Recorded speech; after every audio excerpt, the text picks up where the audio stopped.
Hello leaders, मैं सागर सिन्हा। सभी direct sellers के लिए, सभी नेटवर्क मार्केटिंग प्रोफेशनल्स के लिए दिवाली की हार्दिक शुभकामनाएं।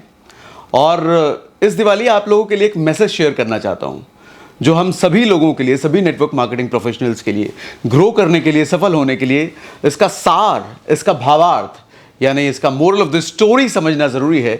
स्टोरी मैं आपको सुनाना चाहता हूँ। स्टोरी ये है, अच्छा स्टोरी से पहले सवाल ये है कि दीपावली में, दिवाली में हम लक्ष्मी गणेश दोनों की पूजा करते हैं। आपने देखा होगा भगवान गणेश की पूजा अकेले होती है, मूर्ति अकेले होती है, लेकिन कभी माता लक्ष्मी की पूजा अकेले नहीं होती। कभी कहीं मूर्ति आपने माता लक्ष्मी की अकेले नहीं देखी होगी, हमेशा भगवान श्री गणेश के साथ ही होती है। इसका कारण क्या है? चलिए इसका कारण भी बताता हूं, और उस कारण के जरिए हम समझते हैं कि नेटवर्क मार्केटिंग में हमें क्या चीजें सुधारने की जरूरत है, जिसकी वजह से ज्यादा ग्रोथ आ सकती है। स्टोरी यूं है कि एक साधु हुआ करते थे, और उस साधु, अब साधु को आप जानते हैं वो तपस्या वगैरह उन चीज़ों में विलीन रहते हैं। तो साधु को मन हुआ कि अब बहुत थक गया मैं ये सन्यासी का जीवन जीते हुए, अब थोड़ा मुझे भोग विलास का जीवन चाहिए, मुझे राजा महाराजाओं वाला महलों में रहना चाहिए, धन की प्राप्ति या धन का सुख मुझे भोगना है। तो उन्होंने क्या किया, माता लक्ष्मी की आराधना करी, उपासना करी। माता लक्ष्मी खुश होकर प्रकट हुई, उन्होंने वरदान मांगा, बताया अपनी इच्छा कि मैं अब थक गया उन चीज़ों से, मुझे अब भोग विलास का जीवन, आम इंसान राजाओं की तरह ज़िंदगी जीनी है, मुझे धन का आनंद उठाना है, अब ऐसो आराम की ज़िंदगी जीनी है। तो माता लक्ष्मी ने एक राजा का नाम बताया, उस राजा के पास चले जाओ, तुम्हारा काम हो जाएगा। तो वह साधु गए उस राजा के पास, और राज दरबार में मीटिंग चल रही थी उनके मंत्रियों की। वहाँ पे जाते ही साधु ने राजा को अपनी राजगद्दी से उठा करके जोर से धक्का मारा। अब लोगों को लगा ये क्या हो गया, राजा को जोर से धक्का मार दिया। सारे मंत्री खड़े हो गए, एकदम ऐसा लगा कि उस साधु को पकड़ करके तुरंत जेल में डाल दिया जाए। लेकिन जैसे ही धक्का दिया था, धक्का देने के बाद राजा का मुकुट गिरा था नीचे, और उस मुकुट के नीचे से एक सांप निकल के जा रहा था। तो जैसे ही लोगों ने उस सांप को देखा, तो लोगों को यह एहसास हुआ, अरे बाप रे बाप, ये तो साधु तो जान बचा ली आज राजा की। राजा ने भी सोचा, अरे मेरी तो जान बच गई आज, साधु ने अगर धक्का नहीं दिया होता, मुकुट गिरा नहीं होता, आज तो खेल खत्म हो जाता। तो सभी नतमस्तक हो गए साधु के सामने। राजा भी नतमस्तक हो गए कि साधु आपने आज हमारी जान बचा ली, बताइए इसके बदले में आपके लिए क्या कर सकता हूं। तो साधु ने बताया कि आपके महल में जो भी सबसे लग्जरी कमरा है, जो भी सबसे लग्जरी, सबसे अच्छा, सबसे बड़ा, जहां सारे ऐशो आराम पॉसिबल हो, वो कमरा मुझे दे दो आजीवन के लिए, और आज से मेरे रहने खाने, मेरे जीवन जीने का सारा व्यवस्था तुम उठाओगे। राजा ने बोला कोई बात नहीं, वो तो राजा है, दे दिया उनको, सबसे लग्जरी कमरा उनको दे दिया।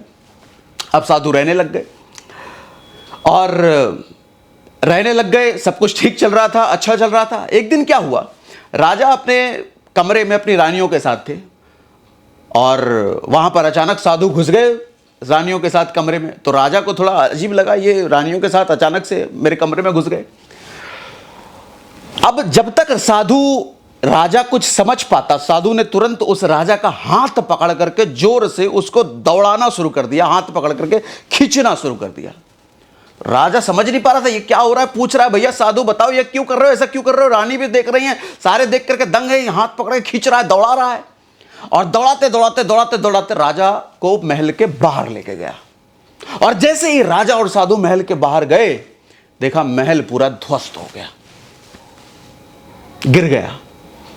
अब जब राजा ने यह नजारा देखा, उसको लगा बाप रे बाप, फिर जान बचा ली साधु ने। अब फिर से वो साधु के सामने अब रिस्पेक्ट, इज्जत, और समझ गए कि ये साधु कोई मामूली साधु नहीं है भैया, हर चीज की होनी इसको पहले ही पता चल जाती है, और ये मेरी जान बचा लेता है।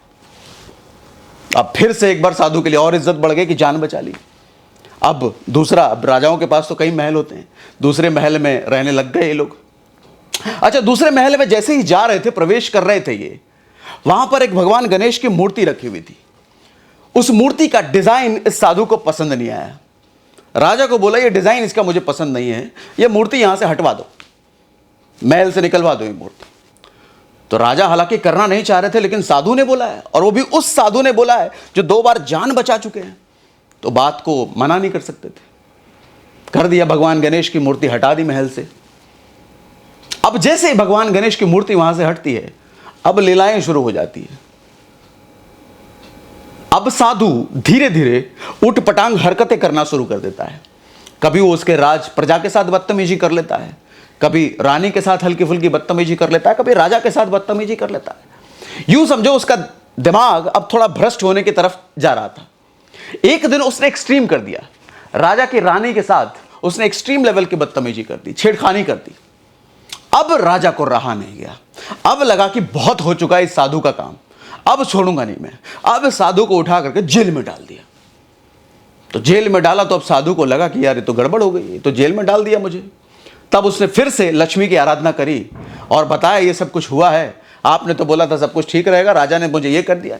तब माता लक्ष्मी ने बताया ये सब इस वजह से हुआ है कि तुमने भगवान गणेश की मूर्ति को बाहर निकलवाया था। और भगवान गणेश बेसिकली बुद्धि के प्रतीक होते हैं। माता लक्ष्मी हमें धन देती है, लेकिन भगवान गणेश हमें बुद्धि देते हैं। आप देखेंगे कभी भी माता लक्ष्मी की पूजा अकेले नहीं होती, साथ में हमेशा गणेश रहते हैं। माता लक्ष्मी जिस घर में अकेले जाती है, यानी कि धन जिस घर में जिस आदमी के पास अकेले जाती है, वो परमानेंट कभी नहीं जाती, वो टेम्परेरी जाती है।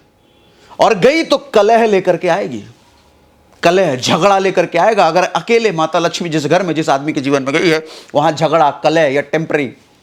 आपने देखा होगा कई लोग करोड़पति बने झटके में, केबीसी में जीत करके, वो बिहार के वो शख्स से नाम बोल रहा हूं मैं, करोड़पति बने एक झटके में। कई लोग लॉटरी में बनते हैं, कई लोग कुछ काम करके एकदम से पैसा आ जाता है, लेकिन रहता है क्या पैसा उनके पास? ये भ्रष्ट हो जाती है, खेल खत्म हो जाता है। तो वही माता लक्ष्मी ने उनको समझाया कि अब तुम्हें भगवान गणेश की आराधना करनी है, उनको बताओ अपनी सारी चीजें, माफी मांगो। ऐसा ही किया, भगवान गणेश की आराधना की, माफी मांगे।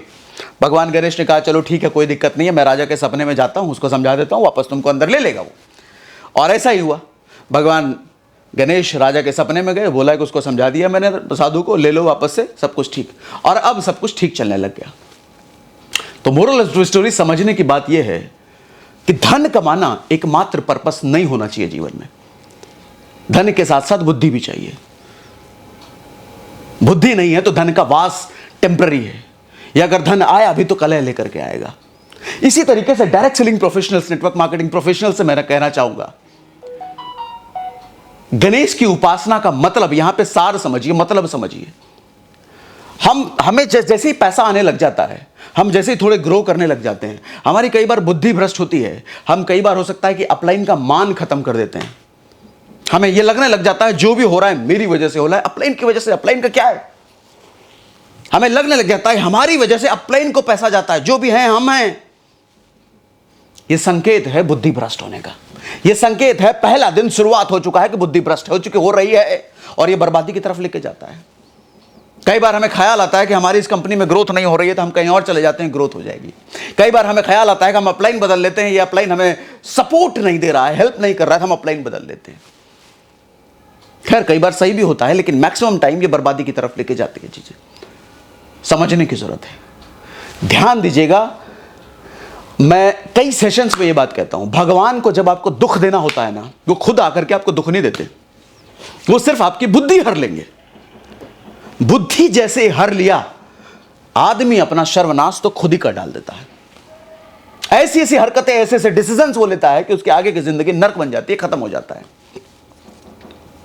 तो आज दिवाली है, मां लक्ष्मी की पूजा कीजिए, भगवान श्री गणेश की पूजा कीजिए, और हमेशा ख्याल रखिए अपनी बुद्धि का। और बुद्धि बनाए रखने के लिए सबसे अच्छा माध्यम है, सबसे अच्छा तरीका है, सीखते रहिए, किताबों के संगत में रहिए, अच्छे अच्छे ट्रेनर्स की वीडियोस देखिए, किताबें पढ़िए। ज्ञान जितना ज्यादा आप अर्जित करेंगे, यानी कि सरस्वती को जितना आप खुश रखेंगे, सरस्वती को अपने जीवन में जितना उतारेंगे, बुद्धि यानी कि भगवान गणेश का आशीर्वाद आप पर बना रहेगा। और भगवान गणेश का आशीर्वाद है, सरस्वती को आपने समा रखा है, सरस्वती का वास आपके जीवन में है, तो लक्ष्मी कहीं नहीं जाएगी। लक्ष्मी का फिर परमानेंट वास हो जाता है आपके जीवन में। That's all. Happy Diwali. Thank you very much. Good day. Bye-bye.